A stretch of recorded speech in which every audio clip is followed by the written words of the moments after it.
Hello, আসসালামু আলাইকুম। আমি শাহানা দীপা ধ্রুবতারা চ্যানেলে আপনাদের আরও একবার স্বাগত জানাই। আজকে আপনাদের সাথে আমি একটি রেসিপি শেয়ার করব, সেটা হচ্ছে তেঁতো ছাড়া করলা ভাজি। আমরা অনেকেই করলা ভাজি করি, কিন্তু তেঁতোর কারণে খেতে পারি না। আপনারা আমার মতো এই টিপস ফলো করে যদি করলা ভাজি করেন তাহলে আর তেঁতো লাগবে না এবং খেতেও খুব স্বাদ হবে। তো চলুন না কথা না বাড়িয়ে রেসিপিটা শেয়ার করি। আমি এখানে বড় সাইজের একটা করলা কেটে সামান্য লবণ মাখিয়ে রেখে দিয়েছিলাম। এখন এটাকে ভালোভাবে পরিষ্কার করে ধুয়ে নেব। করলা কেটে যদি একটু লবণ মাখিয়ে রাখেন তাহলে করলা যে তেতো পানিটা এটা বের হয়ে যায়, তারপরে করলাটা একটু সফট হয়। তো আমি এটাকে ধুয়ে জালিতে পানিটা ঝরিয়ে নেব এবং সাথে আমি একটা মাঝারি সাইজের আলু দিয়েছি। আপনারা এটা ইচ্ছে করলে দিতেও পারেন, নাও দিতে পারেন। আমার কাছে আলু দিয়ে করলা ভাজি করলে খেতে অনেক মজা লাগে, যার কারণে আমি আলুটা দিয়েছি। এই তো আমি করলাটা ধুয়ে নিলাম এবং এটাকে পানি ঝরিয়ে নেব এবং প্যানে আমি একটু তেল দিয়ে দুটো শুকনো মরিচ ভেজে নেব। শুকনো মরিচ দুইটা ভেজে নিলে তেলটা অনেক ভালোভাবে গরম হবে এবং মরিচ দুইটা শুকনো মরিচ দিয়ে করলা ভাজিটাও অনেক স্বাদের হয়।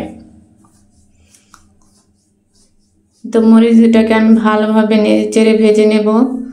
যেহেতু করলা কেন যে কোনো ভাজি করতেই পেঁয়াজের পরিমাণটা একটু বেশি লাগে, তা আপনারা চেষ্টা করবেন একটু তেল এবং পেঁয়াজটা বেশি করে দেওয়ার জন্য।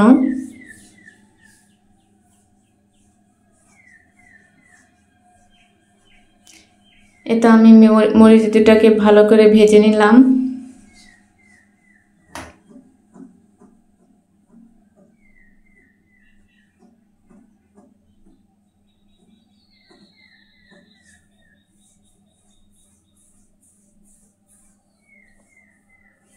এরপর আমি এর ভিতরে দিয়ে দিব পেঁয়াজ কুচি, কাঁচামরিচ। এবার পেঁয়াজ এবং কাঁচামরিচটাকে একটু ভালোভাবে নেড়ে চেড়ে তার ভিতরে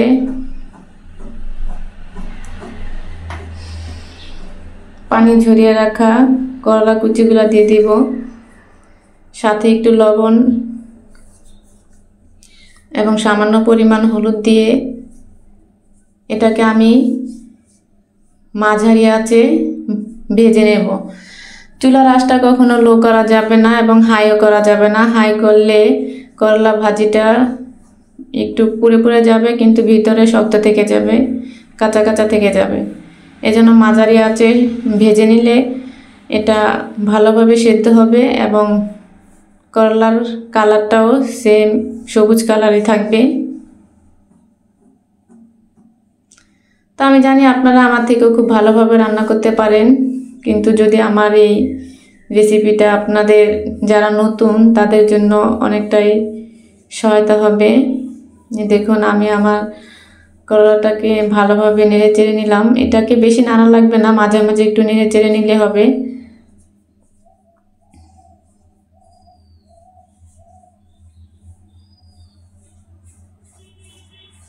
যদি আমার ভিডিওটা আপনাদের কাছে ভালো লাগে তাহলে একটা লাইক দিবেন এবং আমার চ্যানেলটা সাবস্ক্রাইব করে আমার পাশে থাকবেন। এই তো হয়ে গেল আমার তেতো ছাড়া করলা ভাজি। ভালো থাকবেন। আল্লাহ হাফেজ।